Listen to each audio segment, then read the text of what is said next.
시청자 여러분 안녕하십니까? VOA 뉴스투데이 시작합니다.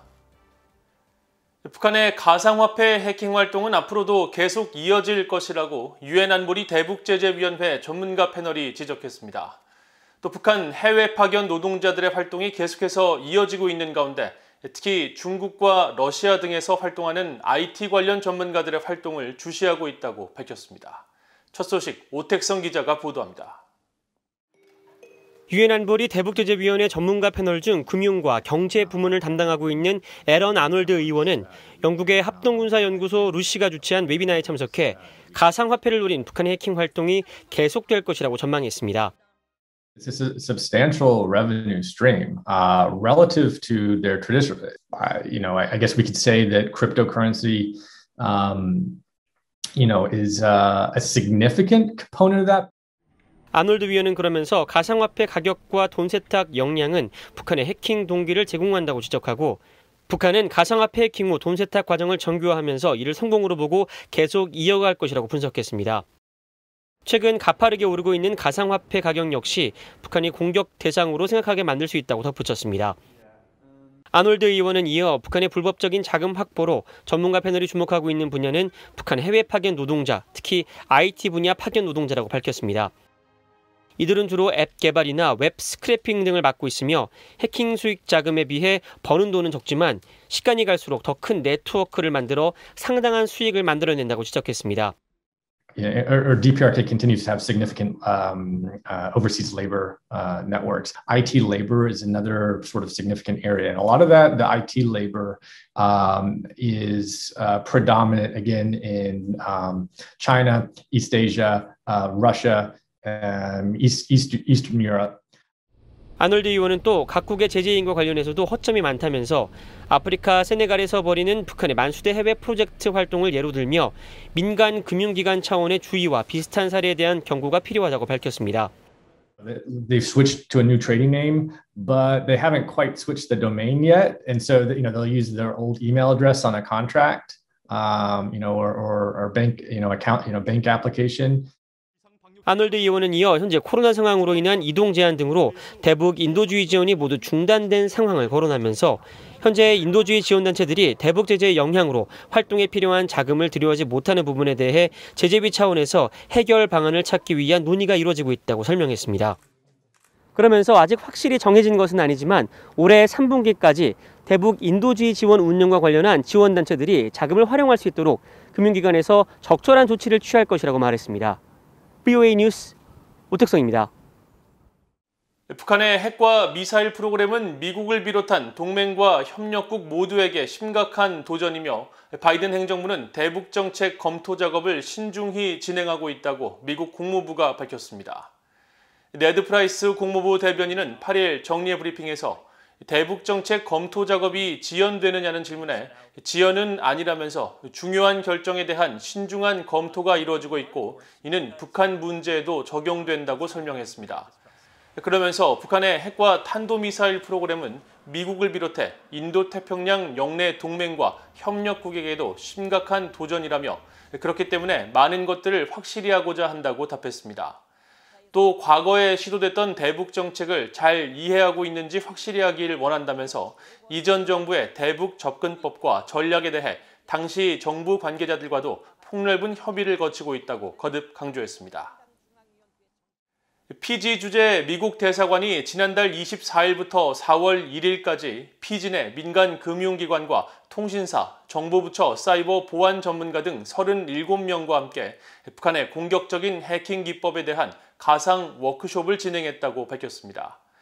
피지 주재 미국 대사관은 7일 웹사이트를 통해 이같이 설명하면서 이번 행사는 대량 살상 무기 프로그램 개발 자금을 대기 위한 북한 해커들의 사이버 공격 전술과 기술을 점검하기 위한 목적이라고 설명했습니다.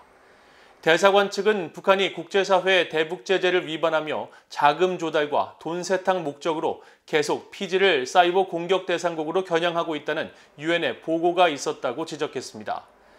북한은 상대적으로 보안 태세가 취약한 아시아, 아프리카 같은 개발도상국 기관들을 대상으로 해킹 공격을 벌이는 것으로 알려져 있습니다. 미국 의회조사국은 악화된 한일 관계를 차가운 교착 상태라고 표현하면서 단기적으로 재설정될 가능성을 낮게 전망했습니다. 그러면서 경색된 한일 관계는 북한과 중국 문제에 대한 미한일 3국 공조를 어렵게 해 영내 미국의 이익을 위태롭게 한다고 지적했습니다. 이조은 기자가 보도합니다. 미국 의회조사국 CRS는 최근 갱신한 미일 관계 보고서에서 한일 관계를 차가운 교착 상태로 묘사했습니다. 한일 관계 열악한 상태를 감안할 때 이런 관계가 단기적으로 재설정될 가능성은 거의 없다고 내다봤습니다. 특히 한국과 일본 사이의 씁쓸한 관계는 북한 위협에 대응하는 미국과의 효과적인 3국 협력에 대한 전망을 어둡게 한다고 지적했습니다. 또 열악한 한일 관계는 대북 정책 협력은 물론 중국 부상에 대응하는 미한일 3국 공조를 복잡하게 함으로써 미국의 이익을 위태롭게 한다고 지적했습니다. 그러면서 토니 블링컨 국무장관은 과거 오바마 행정부 시절 미한일 3국 공조를 장려하고 양국 간 이견 해소를 촉구했다면서 바이든 행정부가 일본 한국 간 관계 개선에 더 많이 관여할 수 있다고 밝혔습니다. 보고서는 또 대북 정책에 대한 미국과 일본의 공조는 미국 지도자들의 접근 방식에 따라 변화됐다면서 일반적으로 미국이 외교로 북한에 관여할 때 일본의 지도자들은 일본인 납북자 문제가 충분한 관심을 받지 못하고 있다는 우려를 표했다고 설명했습니다. 이어 많은 일본인들은 북한의 핵무기나 미사일 포기를 확신하지 않으며 미북 관계가 좋을 경우 북한에 대한 일본의 이익이 소외될까 걱정한다고 밝혔습니다.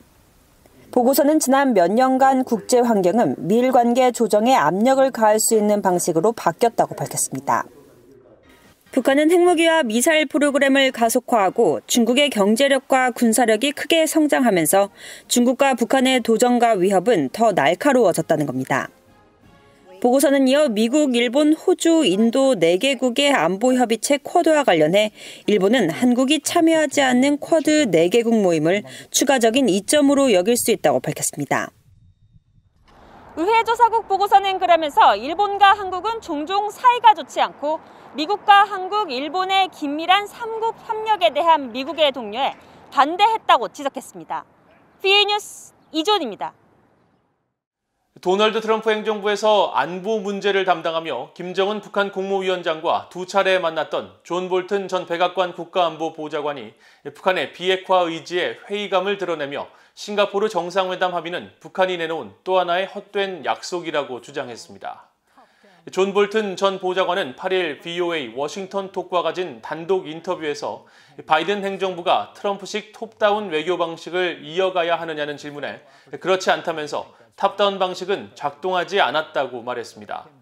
또 실무적 접근의 바텀업 방식도 김정은의 핵포기 약속을 조건으로 제재 완화 합의에 맞춰져 있다면 작동하지 않을 것이라면서 북한 정권은 핵무기 개발과 유지에 전념하고 있으며 이는 정권 생존에 필수적인 것으로 보기 때문이라고 덧붙였습니다. 이어 미북 싱가포르 정상회담 합의는 새로운 것이 없다면서 합의를 이행하지 않는 북한이 내놓은 또 하나의 헛된 약속이라고 지적하고 실제 비핵화 방향으로 움직이는 것으로 생각하지 않는다고 말했습니다. 한편 볼튼 전 보좌관은 청와대 국가안보실장이었던 정의용 한국 외교장관으로부터 2018년 남북 정상회담 당시 북한 측에 건넨 것으로 알려진 USB를 자신은 받은 적이 없다고 밝히고 다만 USB 논란의 핵심인 북한 측 원전 건설 계획은 사실이 아닌 것으로 생각한다면서 만약 한국 정부가 북한에 그런 것을 고려했다면 큰 실수가 될 것이라고 말했습니다. 한국인 10명 가운데 8명은 중국을 안보 위협으로 여기고 있으며 중국에 대한 호감도 역시 과거보다 악화됐다는 여론조사 결과가 나왔습니다. 미국의 민간 연구단체인 시카고 국제문제협의회는 6일 한국 성인 1000명을 대상으로 최근 실시한 여론조사 결과 응답자 가운데 83%가 중국을 안보 위협으로 생각한다고 답한 반면 중국을 안보 파트너라고 답한 응답은 12%에 그쳤다고 밝혔습니다. 또 중국을 경제 위협이라고 답한 응답자는 60%로 경제 파트너라고 답한 37%보다 2배가량 많았으며 주변국 호감도 조사에서는 10점 만점 중 미국이 6.4점을 받아 가장 높았고 중국은 3.6점을 받아 3.7점인 일본, 3.5점인 북한과 비슷했습니다. 한편 한국인 응답자 4명 중 3명꼴인 74%는 아시아 태평양 지역 내 미군 주둔이 영내 안정에 기여한다고 답했으며 84%는 미군이 현 수준을 유지하거나 규모를 더 늘려야 한다고 생각하는 것으로 나타났습니다. 이상으로 VOA 뉴스투데이를 모두 마칩니다. 시청해주신 여러분 고맙습니다.